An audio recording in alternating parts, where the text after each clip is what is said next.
மழை.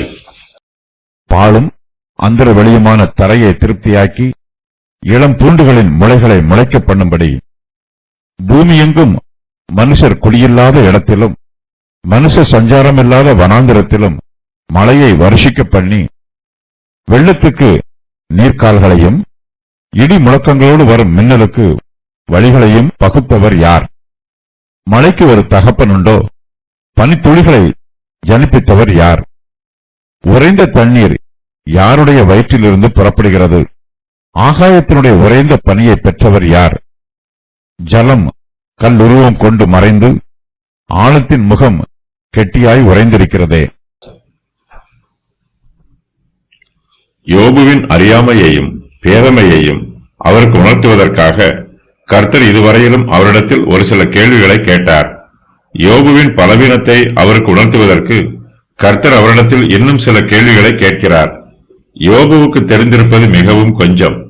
அவர் தெரிய வேண்டியது இன்னும் ஏராளம்.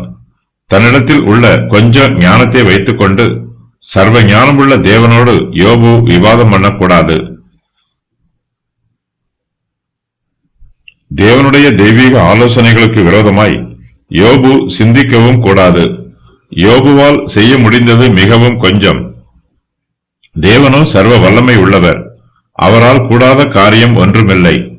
யோபு தன்னுடைய கொஞ்ச பலத்தை வைத்துக் கொண்டு தேவனுடைய தெய்வீக பராமரிப்புகளுக்கு விரோதமாக எதிர்த்து நிற்கக்கூடாது. தேவனுடைய கிரியைகள் எல்லாம் மகத்துவமானவை. யோபு தேவனை பற்றி தியானிக்கும் போது அவருடைய மகிமையையும் மகத்துவத்தையும் தியானிக்க வேண்டும். தன்னால் தேவனைப் போல பெரிய காரியங்களை செய்ய முடியுமா என்பதையும் யோபு சிந்தித்து பார்க்க வேண்டும். தேவனைப் போல பெரிய காரியங்களை செய்ய யோபு முயற்சி செய்து பார்க்கலாம். முயற்சியில் தோல்வி அடைந்தால் யோபு தன்னை தாழ்த்தி தேவனிடத்தில் தன்னை பணிவாய் ஒப்புக் கொடுக்க வேண்டும். தேவனிடத்தில் மழை, கல்மழை, உறைந்த மழை, இடி, மின்னல் ஆகியவை உள்ளன. இவையெல்லாம் தேவனுடைய கட்டளையின் பிரகாரம் செயல்படுகின்றன. யோபுவினிடத்தில் இவை எதுவுமே இல்லை. ஆகையினால் யோபு தேவனோடு தன்னை ஒப்பிடுவதற்கோ அல்லது வழக்காடுவதற்கோ துணியக்கூடாது. தேவனுக்கு தண்ணீர்களின் மேல் சர்வ ஆளுகை உள்ளது. தேவன் வெள்ளத்திற்கு நீர்க்கால்களை வகுக்கிறவர். ராஜாக்களின் இருதயங்கள் தேவனுடைய கரத்தில் இருக்கிறது. மழையின் வேகமும் வெள்ளமும் ஆறுகளும் கர்த்தருடைய கரத்தில்தான் இருக்கிறது. தேவன் தமக்கு சித்தமான பிரகாரம் மழையை பெய்ய வைக்கிறார். வெள்ளத்தின் வழிகளை திருப்புகிறார். இவையெல்லாம் தேவனுடைய சித்தத்தின் பிரகாரம் நடைபெறும். தேவன் மேகத்தை தண்ணீரால் நிரப்பி அதை பூமியின் மீது மழையாக வருஷிக்க பண்ணுகிறார். மனுஷருடைய சிருஷ்டிப்புக்கு முன்பாகவே மழை பெய்தது என்று ஒரு சிலர் கூறுகிறார்கள். மழை பெய்யும் விதமாக தேவன் வானத்தில் மேகத்தை வைத்திருக்கிறார். நோவாவின் காலத்திற்கு முன்பாகவே பூமியில் மழை பெய்திருக்கிறது. மின்னலும் இடியும் திடீரென்று உண்டாவதில்லை. அவை தமக்கு சித்தமான இடங்களில் தோன்றுவதும் இல்லை. இவை எல்லாமே தேவனுடைய சித்தத்தின் பிரகாரம் இயங்கும். தேவன் இடி முழக்கங்களோடு வரும் மின்னல்களுக்கு வழிகளை பகுத்திருக்கிறார். நம்மால் இடியையும் மின்னலையும் வழிநடத்தவும் முடியாது. அவற்றின் வழிகளை திருப்பவும் முடியாது. நம்மால் அவற்றிற்கு ஒரு பாதிப்பும் உண்டாக போவதில்லை. தேவன் பகுத்திருக்கிற வழிகளில் இடியும் மின்னலும் தடையில்லாமல் செல்லும். தேவன் இந்த பூமிக்கு மழையை கொடுக்கிறார். பூமி நனைந்து செழிப்பாகிறது. தாவரங்கள் வளருகிறது. தேவன் விளைச்சல் நிலங்களை செழிப்பாக்கும் போது பாலும் அவாந்தர வெளியையும் மறந்துவிடவில்லை. அவற்றின் தரையையும் தம்முடைய மழையினால் திருப்தியாக்குகிறார். அவற்றில் இளம் பூண்டுகளின் முளைகளை முளைக்க பண்ணுகிறார். மனுஷர் குடியிருக்கும் இடங்களிலும் மழை பெய்கிறது. தேவன் மனுஷர் குடியில்லாத இடங்களையும் மறந்து விடவில்லை. தேவன் தம்முடைய தெய்வீக கிருபையினாலும் சித்தத்தினாலும் பூமி எங்கும் மனுஷர் குடியில்லாத இடத்திலும் மனுஷ சஞ்சாரம் இல்லாத வனாந்தரத்திலும் மழையை வருஷிக்க பண்ணுகிறார். தேவன் பூமியை தம்முடைய மழையினால் நனைக்கிறார். மனுஷன் நிலத்தை உழுது பண்படுத்துகிறான். விருட்சங்கள் கனி தருகிறது. தேவனுடைய உதவி இல்லாமல் நம்மால் மரங்களை வளர்க்க முடியாது. எந்த மரமும் தானாக கனி தருவதில்லை. தேவனுடைய கிருபையினாலும் இரக்கத்தினாலும் தெய்வீக பராமரிப்பினாலும் விருட்சங்கள் கனி தருகிறது. மனுஷன் விதை விதைக்கிறான். தேவனே விளைச்சலை தருகிறார். தேவன் சர்வ சிருஷ்டிகளையும் போஷிக்கிறார். எல்லா சிருஷ்டிகளையும் பராமரிக்கிறார். சிறிய சிருஷ்டிகளுக்கும் பெரிய சிருஷ்டிகளுக்கும் தேவன் குறைவில்லாமல் போஜனம் கொடுக்கிறார். தேவன் பரலோக பிதாவாக இருக்கிறார். அவரே மழைக்கு தகப்பனாகவும் இருக்கிறார். தேவனே பனித்துளிகளை ஜனிப்பித்தவர்.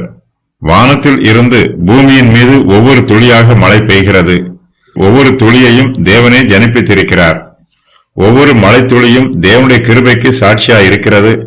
தேவன் நம்மீது நீதியின் மழையை பொழிய பண்ணுகிறார். அவரே இஸ்ரவேலுக்கு பனித்துளியாய் இருக்கிறார். நான் இஸ்ரவேலுக்கு பனியைப் போல் இருப்பேன். அவன் லீலி புஷ்பத்தைப் போல் மலர்வான். லீபனோனைப் போல் வேரூன்றி நிற்பான். அவன் கிளைகள் ஓங்கி படரும்.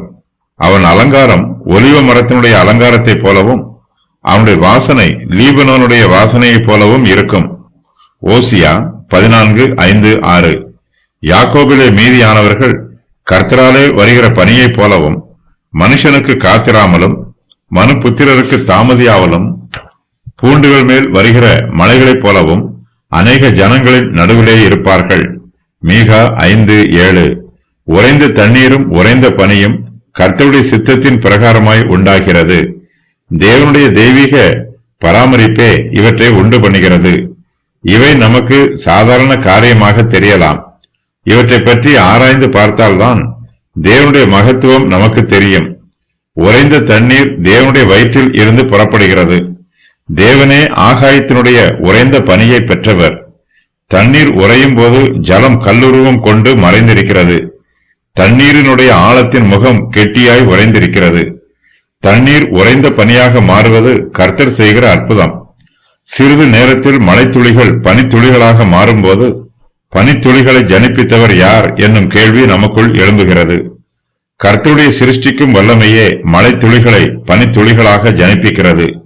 யோபு தன்னுடைய வாயின் வார்த்தையினால் மழைத்துளிகளை பனித்துளிகளாக மாறுமாறு கட்டளை கொடுத்தாலும் அங்கு ஒன்றும் நடைபெறாது.